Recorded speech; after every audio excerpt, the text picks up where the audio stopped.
नमस्ते। कुछ लोगों ने प्रश्न किया है कि चैत्य सत्ता के ऊपर एक अंग्रेज़ी में वार्ता हुई थी, तो उसके बारे में भी हिंदी में भी जानना चाहते थे।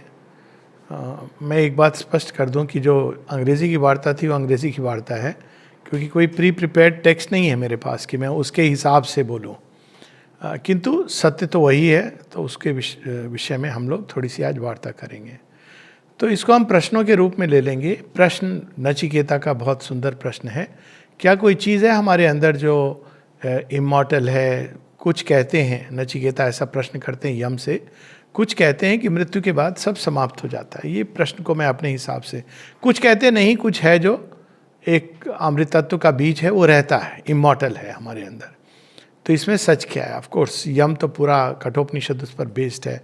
पहले प्रश्न करते हैं कि भाई तुम सच में ये जानना चाहते हो? ये देव भी नहीं जानते।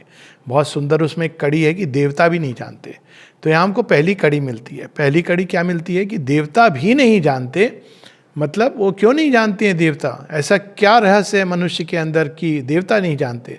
वो इसलिए नहीं जानते क्योंकि देवताओं का जो जगत है उसको टाइपल वर्ल्ड कहा गया है श्री अरविंद की परिभाषा में। यानी वो देवलोक और दानव लोक और बीच के उनके बहुत सारे ऐसे लोक हैं जो पृथ्वी लोक से अलग हैं, किंतु इन लोकों में विकास का विधान नहीं है। इसलिए वहाँ के जीवों को स्कूल नहीं जाना पड़ता, क्योंकि प्रगति नहीं, वो जैसे हैं वैसे हैं। अब वो पावरफुल हैं, कई हैं देव दैत्य भी कई ऐसे हैं जो मनुष्यों से कहीं अधिक पावरफुल हैं, लेकिन वो बस वहीं पर हैं जहाँ पर उस लोक के बैंडविड्थ में काम करते हैं। लेकिन मनुष्य के अंदर विकास की संभावना है, इसीलिए मनुष्य के अंदर प्रगति की चाह है।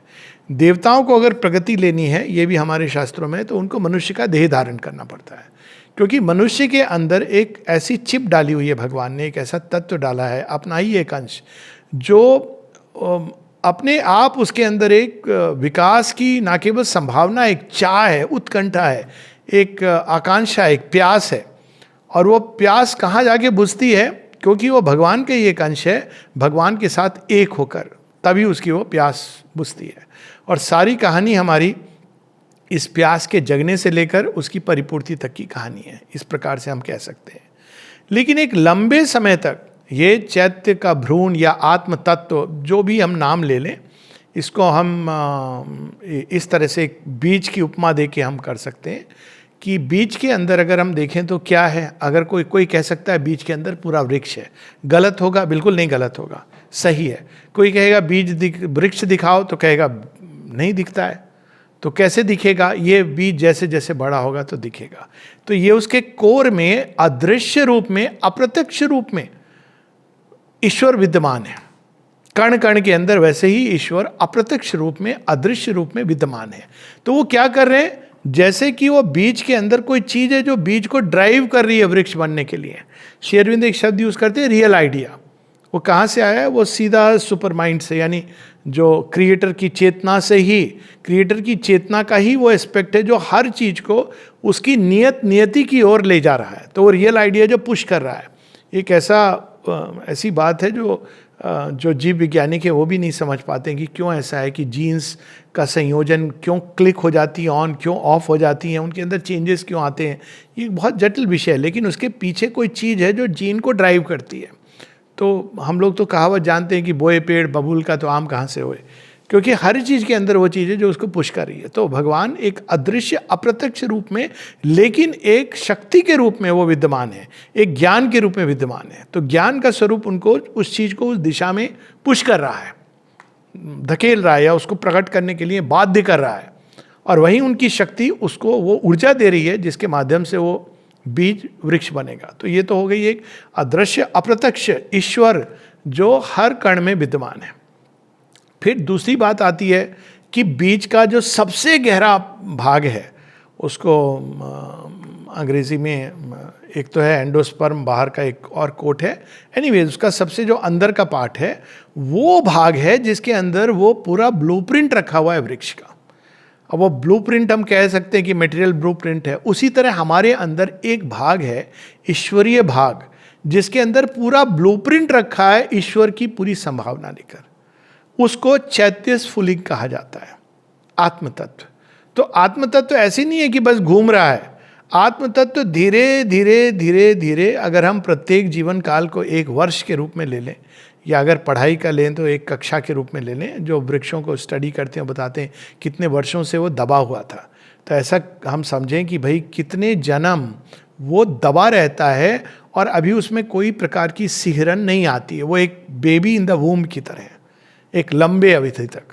तो ये ईश उपनिषद बताती है कि वो बार बार वो मृत्यु के द्वार से गुजरता हुआ वो अपने उस स्वरूप को प्राप्त करता है, अविद्या मृत्युम तीर्थवा, मृत्यु के पार चला जाता है।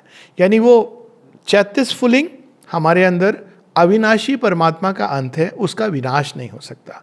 तो लेकिन वो ऐसा प्रतीत होता है कि वो मर गया और फिर जन्म ले लिया। तो ये बड़ी अद्भुत बात है कि कोई चीज़ है तो फिर वो करता क्या है, वो धीरे धीरे उसके अंदर कुछ हो रही है प्रक्रिया, और वो प्रक्रिया एक लंबे समय तक चलती है। कितने समय तक, तो अगर हम इंडियन ट्रेडिशन का वो ले लें जिसकी बात हो रही थी कुछ समय पहले, 84 लाख योनियाँ, तो कहा जाता है कि मनुष्य योनि ऐसी है जब ये जागना प्रारंभ करता है। लेकिन अगर हम थोड़े ध्यान से देखें, और माता जी हमको बताती हैं कि मनुष्य ही नहीं, कुछ एक चौपाए ऐसे हैं एंड हायर एनिमल्स जिनके अंदर हम देखते हैं कि चैत्य का एक जागना प्रारंभ हो गया है, और उसका एक छोटा सा प्रमाण भी है।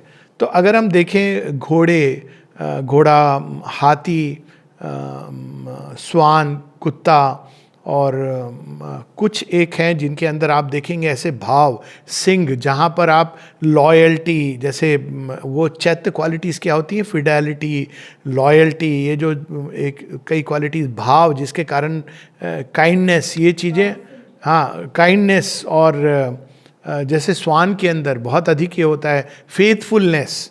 तो ये सारी जो क्वालिटीज़ हैं ये हम कुछ पशुओं में देखते हैं।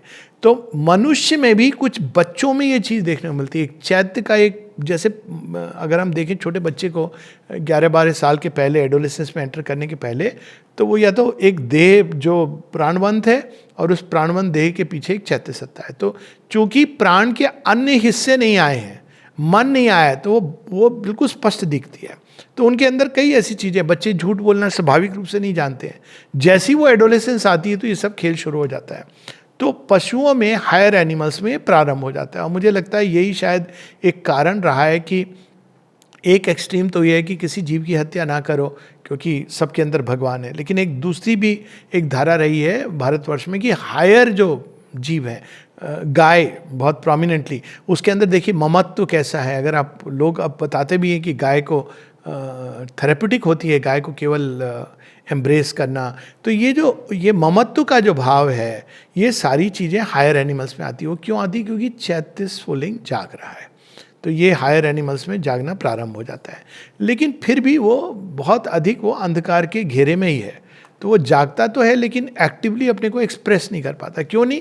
क्योंकि उसके इंस्ट्रूमेंट नहीं है। तो यहाँ हमको दो चीज़ें समझनी है, एक जो अंदर में जो चैत्य स्फुलिंग है या अंतरात्मा है, और दूसरा इंस्ट्रूमेंट ऑफ एक्सप्रेशन। तो इंस्ट्रूमेंट ऑफ एक्सप्रेशन कैसे हम समझे कि बीज के अंदर कुछ हो रही है, प्रकंपन हो रहा है, कुछ हो रहा है, लेकिन ना फूल निकल रहे हैं, ना फल निकल रहे हैं, ना वृक्ष की जो डालियाँ हैं वो आ रही हैं, पत्ते नहीं हैं, क्योंकि ये सारे इंस्ट्रूमेंट ऑफ एक्सप्रेशन है जिनके द्वारा बीज के अंदर का सौंदर्य, उसके अंदर जो अभिप्सा, ये सब प्रकट होगा। तो ये एक हायर एनिमल्स में, और ये संभव है डॉल्फिन्स में, जो मैमल्स हैं जिनको हम मैमल्स कहते हैं, तो उनके अंदर ये चीज़ दिखाई देती है। व्हेल भी मैमल का एक स्वरूप ही है, तो उनके अंदर ये चैत्य का एक जागना प्रारंभ दिखाई देता है। उसके बाद जब मानव जन्म होता है तो ये एक लंबे समय तक मानव जन्म और पशु जन्म बड़े, मतलब जिसको कहते हैं ना, इंटरफेस ऐसी है कि अब देखते हैं हम लोग, आश्रम है उसके बाहर में बहुत से लोग, कुछ लोग हैं जो अंदर जा रहे हैं कि भाई हमको दर्शन करने, कुछ हैं जो बाहर सेल्फी लेने में व्यस्त हैं। तो इट्स नॉट अबाउट गुड और बैड, या किसी के कोई जजमेंटल नहीं होना है, लेकिन ये है कि एक लंबे समय तक मानव जीवन में भी वो एक लगभग पशु की चेतना से जुड़ा हुआ रहता है, क्योंकि चेतना का जो उन्नयन है, चेतना का जो प्रकटन है, वो धीरे धीरे होता है। क्यों? क्योंकि जैसे जैसे चेतना का स्तर बढ़ेगा वैसे ही देह का और मन का और प्राण को भी तैयार होना है। अगर नहीं तैयार होंगे तो जैसे एक दूसरी क्लास के बच्चे को या किंडरगार्टन में आपने उसको पीएचडी लेवल का ज्ञान दे दिया, तो वो एक अलग प्रकार का असंतुलन हो जाएगा। तो एक लंबे समय तक, अब वो 2 जन्म हो सकते हैं, 3 जन्म हो सकते हैं, प्रारंभिक जन्म जैसे एस्किमो का हुआ या बहुत प्रिमिटिव उसमें हुआ, तो वो डेवलप नहीं होता है। वो होता है सबके अंदर अंतरात्मा, लेकिन वो एक दबी हुई है। उसी समय हम लोग देखते हैं, एक पहचान होती है कि अंतरात्मा दबी हुई है। व्यक्ति बहुत क्रूर होता है, बहुत स्वार्थी होता है, वो किसी और के बारे में कुछ सोच नहीं सकता है, वो स्वयं को भी पीड़ा देगा, दूसरों को भी पीड़ा देगा। लेकिन धीरे धीरे जैसे चैत्य डेवलप होता है तो उसके अंदर से प्रेम, ये कुछ लक्षण होते हैं, प्रेम की चाह या प्रेम प्रकट होने लगता है, सत्य के प्रति उसका आकर्षण होने लगता है, शुभ, गुड, सत्यम शिवम सुंदरम, इसके प्रति वो आकर्षित होने लगता है हर चीज के अंदर। तो अब नेक्स्ट लेवल क्या आता है, ये अंतरात्मा के विकास का, जब वो धीरे धीरे जागने लगती है और ये जो अंदर में बीच का जो सबसे अंदरूनी भाग है, अब ये प्रभाव डालता है किस पर, जो एंडोप्लाज्म, जो उसका बाहरी चीज है। अब बाहरी जो लेयर है वही फिर डेवलप करेगा वृक्ष के रूप में। तो अब देखिए 2 चीजें हैं, एक है एकदम अंदर का भाग, एक है बीच का भाग। और वो कैसे डेवलप करेगा, उसको बांधा किस चीज ने, बाहरी क्रस्ट, जिसको कहते हैं बीच का सबसे बाहरी भाग। अब ये जो आउटर क्रस्ट है, इसको जब ये तैयार हो गया तो ये क्या करता है, अंदर से जोर मारता है। तो जोर मारता है तो ये बाहर की जो क्रस्ट है वो धरती में दबी दबी, अब तक वो धरती में दबा है, लेकिन वो प्रेशर के कारण वो धीरे धीरे गलनी शुरू हो जाती है। और गलनी शुरू होती है तो एक और नीचे रूट्स जाते हैं और दूसरी ओर ऊपर में डेवलपमेंट शुरू होता है। तो हम लोगों की भी जो आउटर मोस्ट क्रस्ट है, जिसको हम समझते हैं हम हैं, वो ईगो सेल्फ है। ईगो सेल्फ और अहंकार में एक अंतर है। अहम भाव है पृथकत्व का भाव है, मैं अलग हूँ, ये अलग है। उससे क्या चीज जन्म लेती है, अज्ञान। तो अज्ञान कैसे ऑपरेट करता है, जब हम अहम भाव में रहते हैं, कामनाओं के द्वारा, ये उसके पास है, मेरे पास होनी चाहिए, ये मेरे पास नहीं है, उसके पास भी नहीं होनी चाहिए। इस तरह से अहम भाव ऑपरेट करता है, जिसमें नाना प्रकार के दुर्गुण, जलसी इत्यादि ये सब आते हैं। फिर यही अहम भाव जब डेवलप होता है तो एक सात्विक भाव में प्रवेश करता है, मेरे पास ये चीज़ है, अच्छी है, दूसरे के पास भी होनी चाहिए। तो इस प्रकार से धीरे धीरे ये अहम भाव धीरे धीरे गलने लगता है। फिर एक टाइम आता है जब एक और बाहर का अहम भाव गल रहा है और दूसरी ओर अंदर चैत्य सत्ता कई जन्मों से गुजर के डेवलप हो रही है। और चैत्य सत्ता और बाहर की जो पर्सनालिटी, आउटर ईगो पर्सनालिटी, दोनों के बीच में इनर बीइंग, जिसको हम लोगों ने कहा कि बीच वाला भाग, एंडोप्लाज्म। अब ये क्या होता है, ये डेवलप होना शुरू होता है। अब इसको श्री अरविंद ने कहा it is the inner man. जो रियल व्यक्ति होता है वो अंदर होता है, बाहर नहीं, वो इनर बीइंग है। तो वो जब डेवलप होना शुरू होता है तो उसका प्रेशर बढ़ता है, ईगो भाव धीरे धीरे, जो पहले प्रोटेक्ट ईगो भाव क्यों दिया है, जैसे बीच का जो बाहरी क्रस्ट, वो इसलिए होता है क्योंकि या तो बहुत तेज धूप में जल जाएगा या कुछ वो खा लेंगे आकर्षित होके। तो ईगो भाव भी हमको डिफेंड करता है विश्व विराट से, विश्व सत्ताओं से। तो प्रारंभिक जन्मों में ईगो भाव बहुत स्ट्रांग होता है और वो जरूरी होता है, नहीं तो वो संसार की शक्तियाँ खा लेंगी। तो ईगो भाव क्या कहता है, नहीं मैं तो ऐसे करूँगा, स्टबनली रिफ्यूज़ करता है। तो इसमें वो सुरक्षित भी रहता है क्योंकि अभी उसके पास ज्ञान नहीं है। लेकिन धीरे धीरे जब ये ईगो भाव कब मेल्ट होता है, जब अंदर में ज्ञान का उदय होना शुरू होता है। तब व्यक्ति चुनाव ईगो के आधार पर नहीं करता, अहम के आधार पर। तब वो चुनाव करता है इस पर कि क्या चीज़ उचित है।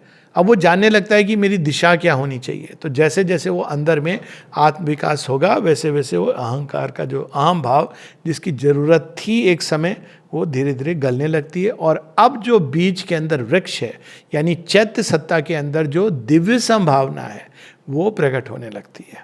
प्रकट किसके आधार पर होगी, मैटर के आधार पर। तो वो शरीर के ही अंदर ये सब हो रहा है, तो शरीर त्याग के नहीं प्रकट होता। ये बड़ी अद्भुत बात है जड़ तत्व की, और वो एक अलग कहानी है, उसकी बात कभी और होगी कि जड़ क्या वास्तव में जड़ है या जड़ के अंदर चेतन छिपा है, पर वो कभी और।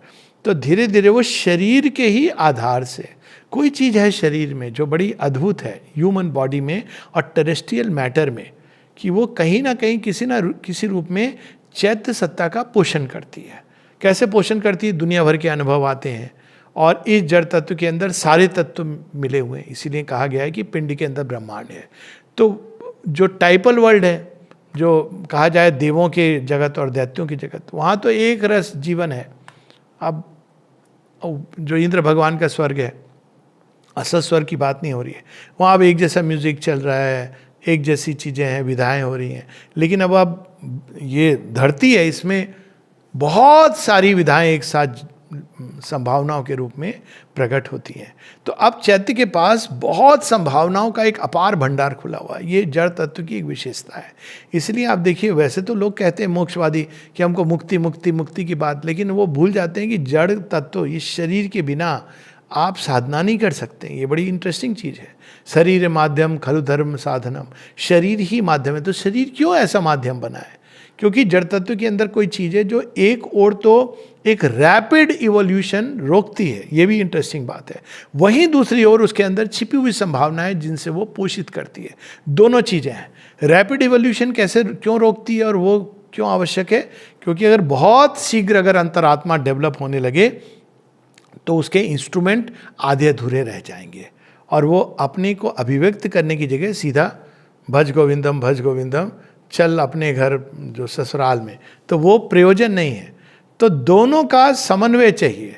एक और धीरे धीरे हमारी जो संभावनाएं, मन का विकास, हृदय का विकास, इसीलिए अगर मन बहुत नैरो है, चैत्य आपका डेवलप्ड है, भगवान की ओर मुड़ा है, तो भक्ति भी बड़ी संकीर्ण हो जाती है और संकीर्ण भक्ति बहुत सहजता से अहम भाव में चली जाती है। तो वही हम देखते हैं रावण के साथ, और वो भी एक पतन का कारण होती है।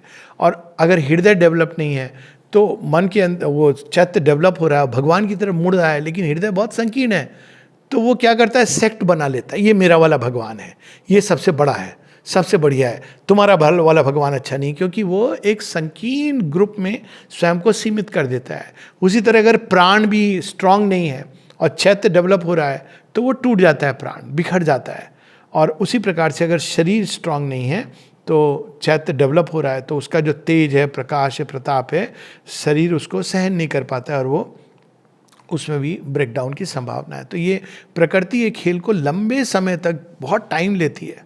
धीमी आंच पर पकने वाले लोग हैं हम लोग।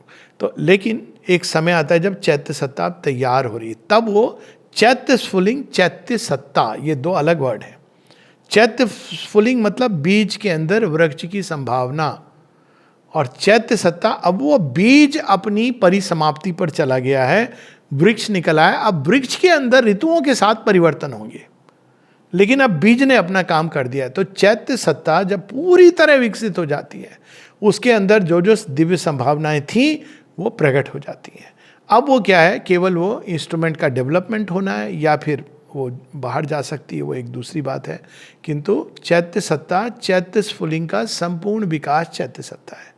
चैत्य स्फुलिंग इज इक्विवेलेंट टू अंतरात्मा, सबके अंदर वो जो आत्म तत्व है। तो जीवात्मा क्या है? अब ये यहाँ टर्मिनोलॉजी की यही प्रॉब्लम होती है। जीवात्मा वही है, ईश्वर का अंश है, लेकिन इसके दो एस्पेक्ट्स हैं। इसको द्वा सुपर्णा के रूप में बताया गया है उपनिषदों में, श्वेताश्वतर में। एक जो ऊपर बैठा है, एक जो नीचे है। अब हम बीज के उदाहरण में बड़ी इंटरेस्टिंग चीज़ है। एक और सर्वव्यापी ईश्वर है, लेकिन वो प्रत्येक बीज को अपने हिसाब से ले जा रहा है, जिसकी बात हुई। तो है तो वो सर्व सक्षम, लेकिन वो कॉस्मिक ऑर्डर ऐसा है कि एक रियल आइडिया जिसकी बात हुई, वो ब्लूप्रिंट, उस बीज का ब्लूप्रिंट उस पर ऑपरेट करेगा। तो उसी प्रकार से प्रत्येक चैत्य सत्ता यूनिक भी है, वो हमारी ट्रू इंडिविजुअलिटी है। एक और वो भगवान से जुड़ी है, सर्वव्यापी से, तो वो जानती है कि सबके अंदर भगवान है। लेकिन प्रत्येक चैत्य सत्ता अपने ढंग से, अपने उसके अंदर जो चीज़ छिपी है, ईश्वर का बीज विद्यमान है, वो प्रकट करेगी। तो वो अब उसके अंदर ये ब्लूप्रिंट कहाँ पर छिपा हुआ है?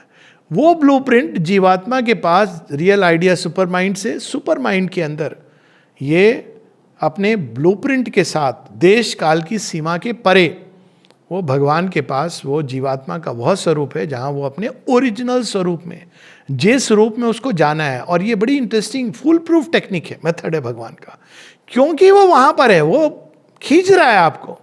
आप कितनी भी कोशिश करो, अल्टीमेटली आप उसी दिशा में जाओगे, क्योंकि वो जीवात्मा का जो ओरिजिनल, जो उसको बनना है, वो ब्लूप्रिंट लेके बैठा हुआ है वहाँ। श्री अरविंद जो टर्मिनोलॉजी इसको देते हैं वो क्या है, सेंट्रल बीइंग। ये टर्मिनोलॉजी आपको कहीं नहीं मिलेगी।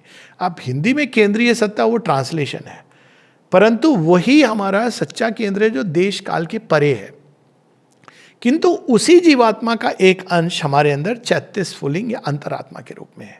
तो अब हम ऐसे देखें कि जीवात्मा के दो एस्पेक्ट हैं, एक जो मृत्यु के द्वार से निकलता है, जन्म लेता है, लेकिन प्रत्येक मृत्यु जन्म में वो थोड़ा थोड़ा थोड़ा जाग रहा है। जैसे एक बच्चा है, पहले भ्रूण के अंदर डेवलप हो रहा है, फिर बाहर आता है तो भी एक लंबे समय तक वो डेवलप हो रहा है। तो वैसे वो धीरे धीरे धीरे चैत्य स्फुलिंग जाग रहा है। उसकी क्या दिशा होगी? एक लेवल पर पूर्व निर्धारित है और दूसरे लेवल पर उसको adventure of time and space से गुजरना है। एक लेवल पर हम कह सकते हैं कि बीज के अंदर ही तो वृक्ष निकलेगा, बहुत अच्छी बात है, लेकिन उस बीज और वृक्ष के बीच में बहुत सारी चीजें हो सकती हैं। क्या हो सकती है कि भाई बकरी खा गई अब वो बीज तो गड़ा है, वो निकलेगा फिर से, सूखा पड़ गया, एक लंबे समय तक पड़ा रहा, लेकिन चैत्य का बीज तो अविनाशी है, वो खत्म नहीं होता है, लेकिन वो एडवेंचर है, और ये एडवेंचर के पीछे भी एक अपनी कहानी है, पर उसको अभी हम लोग रहने दें। तो इस प्रकार से द्वार से, मृत्यु के द्वार से गुजरते हुए, तो मृत्यु कोई डरने वाली चीज नहीं है, वो एक विकास का विधान है। मृत्यु कोई वर्ण करने वाली भी चीज भी नहीं है, क्योंकि अच्छा हो कि अगर ये विकास बिना मृत्यु के द्वार से गुजरे हुए आए, लेकिन उससे गुजरना पड़ता है। क्यों? क्योंकि चैत्य स्फुलिंग तो डेवलप होता है, लेकिन हमारा वो कांस्टेंट प्रोग्रेस करता है। आपके बुढ़ापे में भी यदि कोई चीज नहीं समाप्त होती है, वो है अगर एस्पिरेशन जाग जाए। आप कितने भी हो गए हो, वो एस्पिरेशन चलती रहेगी। उसी प्रकार से मन के अंदर भी ये संभावना है कि मन विकसित होता रहे। आजकल ये हम देखते हैं कि बूढ़े बूढ़े लोग व्हाट्सएप सीख रहे हैं। बूढ़ा is not a good word, लेकिन मन विकसित हो सकता है, नई चीज़ें वो जान रहे हैं। लेकिन जो हमारे हृदय और प्राण तत्व है, इसके लिए विस्तार लाना बड़ा मुश्किल होता है, और शरीर के लिए भी। इसलिए मृत्यु के द्वार से जाना पड़ता है। मेनली शरीर उस चैत्य की विकास को और मन की गति को नहीं फॉलो कर पाते हैं। तो इट्स लाइक कि आप जैसे जैसे आप समझिए, अभी शरीर को एक वाहन के रूप में ले लीजिए, और चैत्य वो है अंतरात्मा जो बैठी हुई है, मन जो बुद्धि है, जो है बेस्ट पार्ट है, वो ड्राइवर है। तो अब वो जो चैत्य, वो कहता है नहीं, अब तो मुझे हिमालय पर्वत चढ़ना है। अब वो गाड़ी चला रहा है, वो जो ड्राइवर, अब वो कोशिश करता है, फिर कहता है भैया ये हिमालय के लिए नहीं बनी है। तो क्या करेंगे आप? गाड़ी को छोड़ेंगे, फिर आप ऐसी गाड़ी लेंगे जो आपको लेह लद्दाख की ट्रेन से भी चली जाए। ऐसी गाड़ियाँ होती हैं, मैं नाम नहीं लूँगा because I am not into advertising. पर वो फिर अगर कोई बोले नहीं हिमालय तक तो हम आ गए, अब हमको ना एकदम वो, मुझे यहाँ से सूर्य दिख रहा है, वहाँ जाना है, तो आप नया यान लेंगे। तो शरीर एक यान है, जैसे जैसे आपकी अभिप्सा बढ़ती है, वैसे वैसे आपको नए यान की जरूरत होती है। कई बार अभिप्सा बड़ी प्रबल होती है और शरीर एकदम साथ नहीं देता है, तो उसमें भी कभी कभी कहते हैं ना, गॉड जिनको बहुत प्यार करता है उनको जल्दी बुला लेता है। ये नहीं कि her early is like that, लेकिन ये भी एक संभावना जुड़ी होती है। तो ये खेल इसीलिए बाहर से देख के नहीं समझ आता है। कि श्री अरविंद ने इस पर एक पत्र लिखा है, जब एक बहुत सुंदर उमा बोस नाम की गायिका थी, 21 साल की उम्र में मर गई, और दिलीप कुमार रॉय ने प्रश्न किया कि why did such a fine flower fade away so soon. तो बताते हैं कि वो सात्विक विकास इतना चरम सीमा पर पहुंच गया था कि अब इस शरीर में ये और नहीं संभव था। फिर उसका रिवर्स भी होता है, ऐसा भी नहीं है, कई बार होता है कि तो हम बाहरी आयु से अंदर की बात नहीं जान सकते, क्योंकि चैत्य को क्या है, वो नया शरीर लेके आएगा। तो ना हमको मृत्यु की कामना करनी चाहिए, ना हमको मृत्यु से भयभीत होना चाहिए। ये चैत्य सत्ता के स्पर्श होते ही ये अपने आप अंदर में हमारे क्या कहा जाए, डीएनए में आ जाता है कि हम मृत्यु कुछ नहीं है, it comes, sense of secret immortality. तो अब ये चैत्य सत्ता विकसित होती हुई कई जन्मों में, फिर धीरे धीरे अब देखिए ये खेल 2 लेवल पे चलता है। अब प्रेम चैत्य सत्ता के अंदर जागा, वो प्रेम किसके लिए? ईश्वर के लिए और ईश्वरीय तत्व के लिए। मतलब वो संसार में कैसे प्रकट होगा जब चैत्य सत्ता पूरी डेवलप हो गई? वो ऐसे प्रकट होगा कि जहाँ भी वो ईश्वरीय तत्व को देखेगा। इसलिए इसको कहा गया है कि it is the eater of the honey in the lotus. आपका शत्रु भी है, लेकिन उसके अंदर वो देखेगा कि एक बड़ी सुंदर कोई चीज है, जेनरोसिटी है मान लीजिए, तो आप उसको अप्रिशिएट करोगे। क्यों? क्योंकि वो चैत्य सत्ता ईश्वरीय तत्व से प्रेम करती है। ये चैत्य सत्ता का ये तरीका है, और अल्टीमेटली तो वो ईश्वर से सर्वव्यापी पुरुषोत्तम के पास, और अंत में वो क्या चाहती है, वो पुरुषोत्तम का यंत्र बनना, चैनल बनना, ये उसके अंदर ये इनबिल्ट है, क्योंकि वो भगवान को जानती है। लेकिन इस डिग्री ऑफ डेवलपमेंट में बहुत समय लगता है इस विकास में। तो पहले क्या होता है, अब प्रेम अंदर में चैत्य का प्रेम डेवलप हो रहा है, लेकिन बाहरी इंस्ट्रूमेंट डेवलप नहीं है, हृदय संकीर्ण है और अभी ईगो की पट्टी पड़ी हुई है। तो कैसे एक्सप्रेस करती है, अटैचमेंट, किसके साथ, परिवार, ये मेरे परिवार का है। तो उस अटैचमेंट के साथ क्या होता है, सुख दुख ये सब होते हैं। तो अब ऐसे हम देखें तो कई बार लगता है पता नहीं जो परिवार में बहुत ज़्यादा जुड़े हैं वो ज़्यादा भाग्यशाली या जो मतलब ये अंदर की गति बड़ी अलग होती है बाहर की गति से, क्योंकि जो बहुत ज़्यादा जुड़े हैं, रमे हुए हैं, तो वो तो देखा जाए तो फंसे हुए हैं एक लेवल पर। लेकिन उस लेवल पर अटैचमेंट के द्वारा ही वो धीरे धीरे अपने आप को, अब वो अटैचमेंट जो ब्लाइंड अटैचमेंट होता है, विकास के साथ धीरे धीरे सेंस ऑफ ड्यूटी उससे बदलता है कि नहीं, ब्लाइंड अटैचमेंट नहीं यार। अच्छा ये नहीं कि आप गलत कह रहे हो, गलत कर रहे हो तो मैं चुपचाप सुन लूँ। तो आप देखें कि विद्रोह, ये सारी स्टेजेस से गुजरते हैं। उसके बाद में ये दोनों चीज़ें जब चली जाती हैं तो शुद्ध प्रेम जब डेवलप होता है तो हम हर व्यक्ति के अंदर उसका जो बेस्ट पार्ट है उसको प्यार करते हैं। माता जी एक जगह कहती हैं कि our best friend is he who loves us in the best part but does not want us to be otherwise. हर किसी के अंदर एक सुंदर भाग है, हम उसको देखते हैं, उससे प्यार करते हैं। अब कोई जरूरी नहीं कि वो देखे, अब भाई उसकी डेवलपमेंट जितनी है वैसे ही देखेगा, लेकिन आप देखने लगते हो तो एक पूरी दृष्टि बदलती है। फिर आप और डेवलपमेंट होता है तो सबके अंदर ईश्वर दिखाई देने लगते हैं और ईश्वर का खेल समझ आता है। इसका मतलब ये नहीं कि ईश्वर दिखाई दे रहे हैं तो आइए बैठिए, नहीं, आप रित चित्त के अनुसार ये भी देखते हो कि हर किसी के अंदर ईश्वरीय सत्ता की क्या मांग है, किस अनुभवों से उसको गुजरना है। तो वो एक बहुत बड़े व्यापक स्तर पे कहानी चलती है। और ऐसे डेवलप होते हुए जब चैत्य सत्ता पूरी डेवलप हो जाती है तब ये होता है कि भाई वो वृक्ष तो पूरा हो गया। अब कुछ वृक्ष होते हैं, कुछ समय तक फल फूल देते हैं और फिर सूख जाते हैं, लेकिन कोई कोई वृक्ष ऐसे भी होते हैं जो सदा सर्वदा वो फलते फूलते रहते हैं, जिसको हम कहते हैं ना पेरिनियल, वो सीजन के परे चले जाते हैं। पेरिनियल नहीं, एक टर्म पेरिनियल शायद एक शब्द है। तो अब वहाँ पे ये हमारे पास चॉइस आती है कि कुछ समय के लिए हम फल फूल के चले जाएं, सूख जाएं, मुक्ति, थोड़ा बहुत फल फूल देंगे जो भी हमारे अंदर संभावना थी, छाया दे सकते हैं, हो सकता है फल फूल ना दे, या कुछ समय, और ये भी संभव है कि उस वृक्ष के अंदर से कुछ और लोग कुछ ले जाएं और वृक्ष पैदा हों। ये सारी संभावनाएं एक डेवलप्ड साइकिक बीइंग के साथ। किंतु एक संभावना और है कि हम पेरिनियली ये सब तो करें ही, लेकिन सदैव फलते फूलते रहें और इस संसार में बार बार आए और इसको भगवान के फल फूल, उनकी सुगंध से, उनकी छाया से उसका हम यंत्र और माध्यम बने। तो ये है चैत्य सत्ता के पूरे विकास की कहानी। इस विकास को क्या हम बढ़ा सकते हैं? निश्चित रूप से बढ़ा सकते हैं। कैसे विकास को हम बढ़ा सकते हैं? जैसे मन को मन का खाना चाहिए। क्या मन का खाना है? नाना प्रकार के ज्ञानवर्धक पुस्तकें। हृदय को हृदय का खाना चाहिए। क्या हृदय का भोजन है? प्रेम।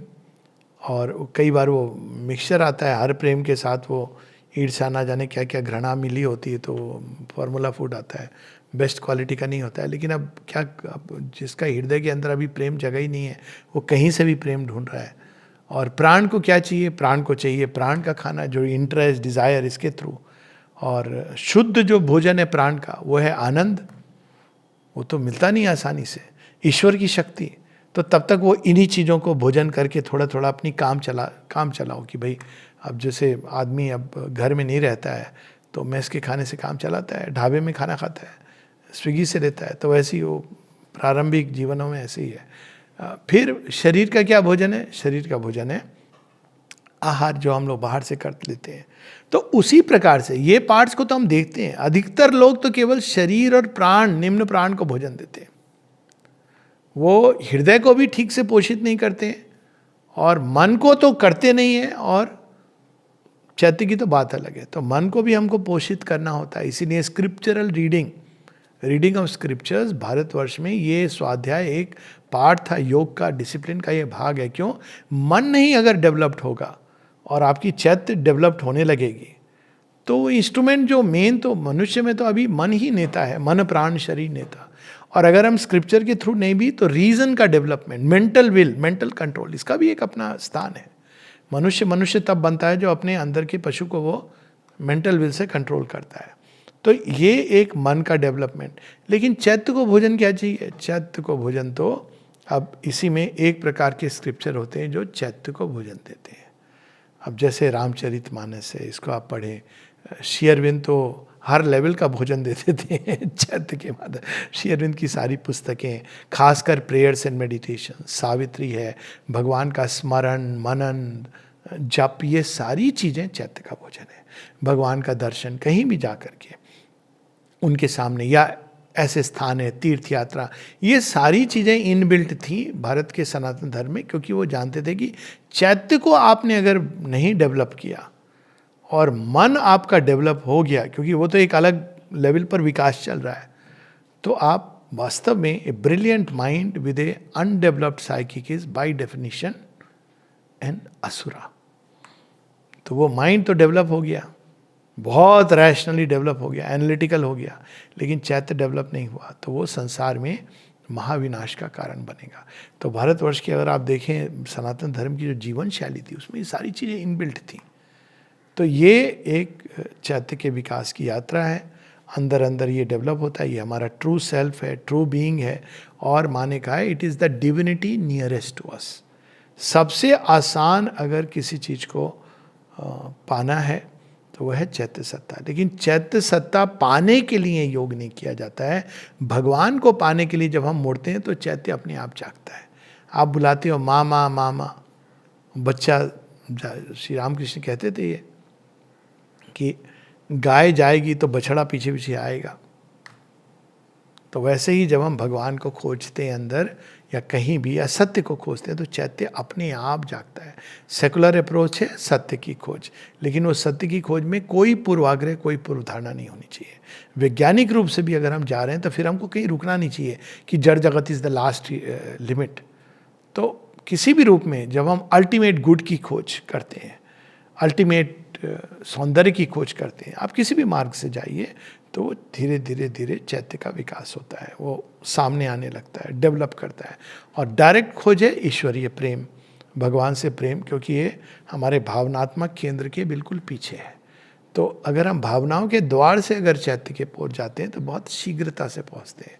मन के द्वार से भी हम जा सकते हैं, लेकिन मन के द्वार से सत्य की खोज, ब्रह्म की खोज, ईश्वर की खोज, तो मन तो फिर एक लंबे रोड से ले जाता है।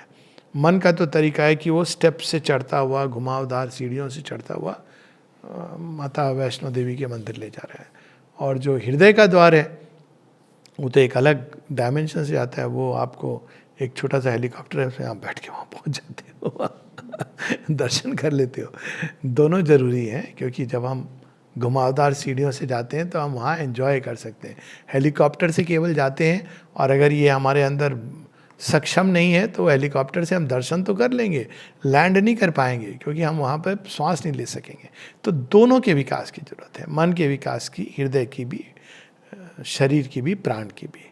और ऐसे हम चैत्य को, और माने एक तरीका भी बताया कि वो मेथड तभी काम करता है, कोई भी मेथड, अगर अंदर में सच्चाई है। ये मेथड के रूप में काम नहीं करता है कि अगर हम रोज़ हृदय पर कंसंट्रेट करें तो भगवान मिल जाएंगे। एक्सक्यूज़ मी, वो केवल कोई मैकेनिकल मेथड के गुलाम नहीं है। तो जब हम ये कि भगवान, हम एक्चुअली, अगर हम मेथड को छोड़ दीजिए, अगर आप अपने अंदर सोचें कि मुझे, I want to find divine, आप देखिए आपका ध्यान कहाँ जाएगा ऑटोमेटिक, कुछ बताने की जरूरत नहीं है, automatically your concentration will be in the heart. आप प्रयास कीजिए कि भगवान कहाँ है, नासिकाग्र में आप प्रयास कीजिए। भ्रूमध्य में भी कठिनाई, भूमध्य में जाता है कब भगवान की खोज में, लेकिन हृदय के अंदर बहुत स्वाभाविक रूप से, पेट के पास नहीं जाएगा, कहीं और नहीं जाएगा, वो अपने आप एज इफ वो हमको ड्रॉ कर रहे हैं, बुला रहे हैं। तो हृदय के अंदर ध्यान को एकाग्र करना, ध्यान का मतलब चेतना को एकाग्र करना, चेतना को एकाग्र करने का मतलब वो हजार चीज़ों में जो वो लगी लिपटी है वहाँ से उसको खींचना। क्यों लगी लिपटी है? अटैचमेंट के कारण। तो इसीलिए निष्काम कर्म, ये सब जो प्रोसेस हैं ये आवश्यक है, क्योंकि अगर हम केवल ध्यान करेंगे बिना निष्काम कर्म, बिना डिटैचमेंट प्रैक्टिस किए, तो बहुत कठिन होगा।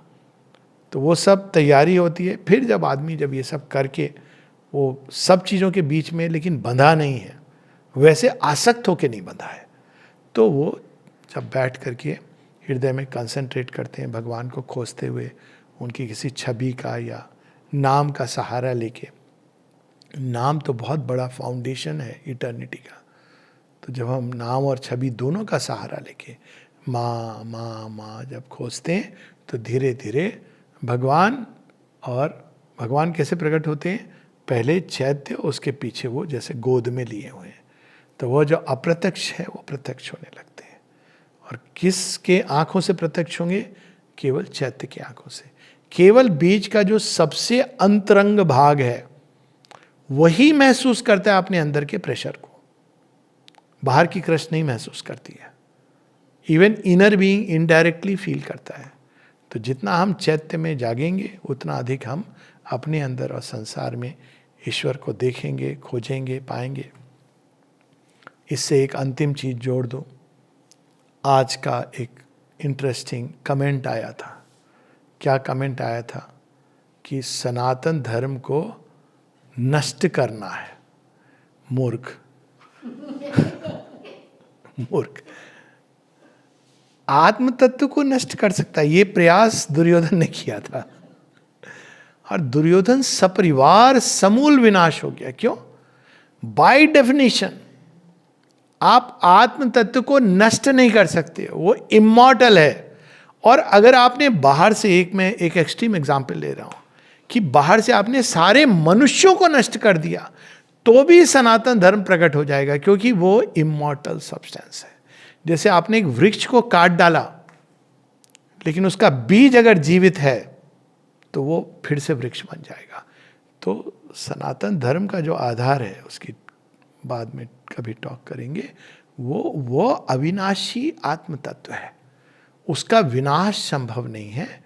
और जिसने भी ये प्रयास किया था, दुर्योधन से लेकर स्टालिन और मुसोलिनी तक वो अभी कहाँ है ये तो ईश्वर ही जानता है। लेकिन सनातन धर्म जिस पर इतने आक्रमण हुए, वो प्रॉस्पर कर रहा है। क्यों? वो अविनाशी तत्व पे आधारित है।